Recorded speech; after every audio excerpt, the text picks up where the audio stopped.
We definitely need to get into talking about some of your favorite pieces. You know, as a guy who's seen I mean, first of all, #1 Blancpain Tourbillon on the wrist. It's not because #1. It's just like that's just an extra cool point, though. It's just like extra cool point. Yeah, but you've been in the industry for so long now. You've seen all. I mean, the stuff that we dream about. You know, you've seen it all. You've handled it. What kind of still excites you in the watch world these days? What is there anything that you're still looking for, Albert?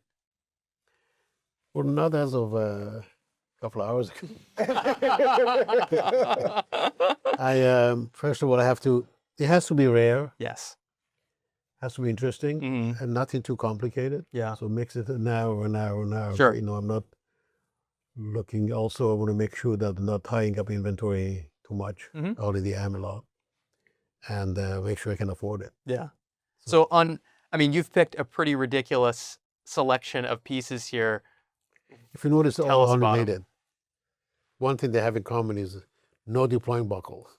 Yeah, well, I think we can all agree on that. Yeah, give me a tang on almost anything. And because the heart has to be hard to get, mostly vintage or rare pieces. Should I start showing something? Yeah, let's go. Do you want to start with the Gilbert Albert? I feel like that's such an iconic piece, and it beyond when I think of you and when I think of watches that are Albert Ganjei watches, beyond the Blancpain Tourbillon, my mind immediately goes to the Gilbert Albert. So I've been telling Josh I want this watch. Not this watch, but Gilbert Albert. Yes. I don't wear anything yellow. All white metals. All white metals. Yep. It's nothing wrong with gold. Just a personal choice. Taste, yeah.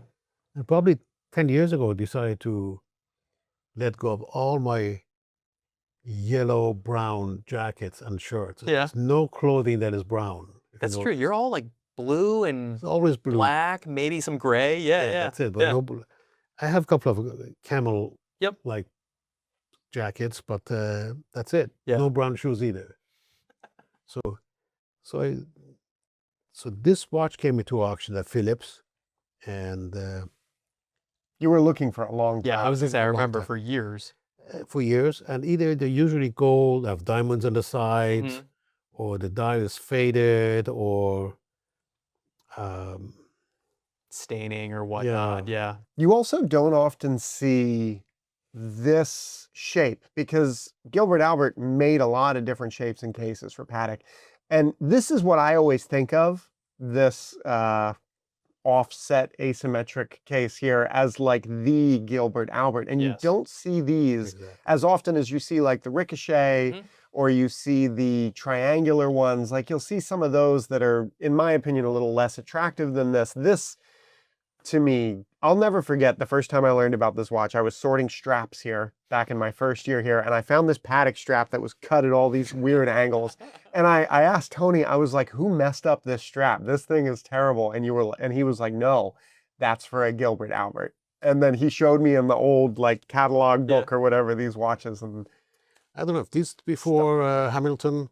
Or Hamilton was after. Hamilton was before, I also think. the 50s. That was the 50s. But Gilbert Albert was the 60s, wasn't it? No, he started in the 50s. He started 50s. Okay. That's in the 50s. About this, okay.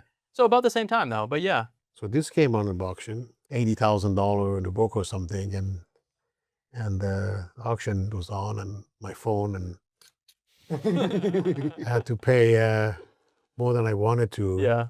And for my 70th birthday, and I finally bought it. Added it to the collection. Added collection.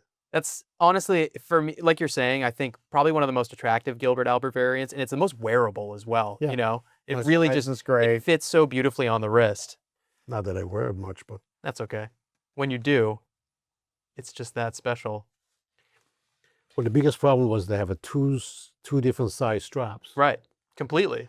So I had to mess up with two different Patek straps to fit it. Finally, Camille Fournet made me a strap that's the same grain. That matches all the way. And I haven't done it yet, haven't installed it yet.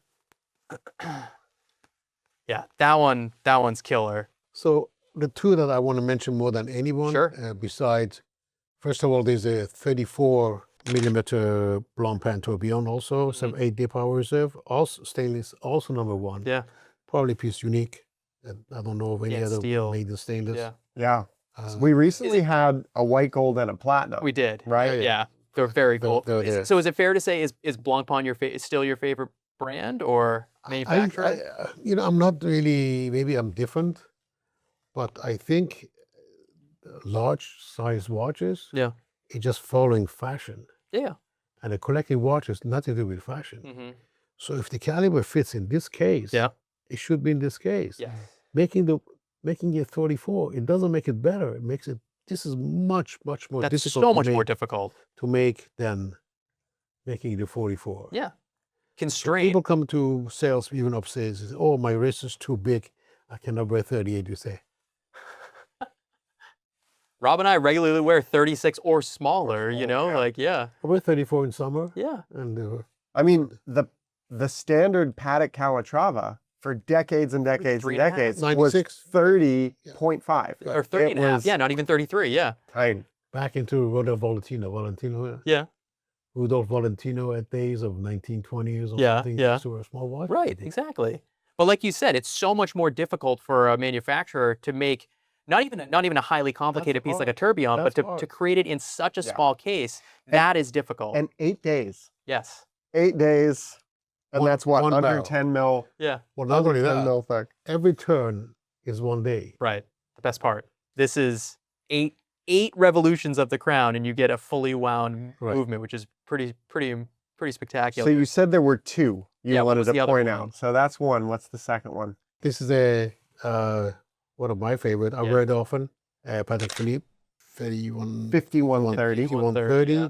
and it has instead of Cairo, has Jerusalem in red. And this was like a handful of these were made. Handful I think It made. was like less than 10 actually. Less than 10 made, 6 made as Yeah. white gold. And I wear this once in a while. And the holy grail for me has always been 1463, Patek Philippe in stainless steel. Yeah. And this is the rarest piece I have. This is also Let's check. one of the most stunning examples too. It is beautiful. And is minty condition. Yes. Absolutely. Never seen any watch of this age and this condition. It's so sharp. And again, like it's the right size. It's a vintage Patek chrono. It's so special, so rare. But then to find it in this condition is like next this level. 1940s? 40s. Yeah. And I have to thank Insane. Philips and staff and management who let me have this. Yeah. They know who they are. For the barbecue days, The barbecue days. We got a barbecue watch here. Short days. I can't wear any of the plastic ones, but I do wear a Newman, Hmm. and sometimes I wear this Bakelite. That Bakelite, this one, so 6542 Bakelite bezel, gilt. This is another Radio. that radium, right? Radium. This is another one that the condition is better than almost anything I've ever seen when it comes to, a vintage GMT. It's incredible. And to have Incredible. the first reference Yes. that they ever made, to me, is such a cool thing. And in a condition where you don't see these bezels, Right. because at one point the government came out and said no more radium Mhm. because it's very dangerous, it's Right. very bad. And they sent out letters saying, if you're registered as having purchased this watch, if you send it to us, we'll remove the bezel and put on a Free safe, of charge. bezel for you. Aluminum. And that was the first aluminum bezels. And so most of these bezels were destroyed. And then the ones that did survive, Bakelite, just by its nature, is so Also destroyed. so delicate because they just destroyed themselves. Water But, and Underman discolored. right, or they cracked or whatever. But yeah, that and the dial on that one is Gorgeous. ridiculous. Ridiculous. I want to ask you about the humble Air King Mm, that you decided to put on this tray. yeah.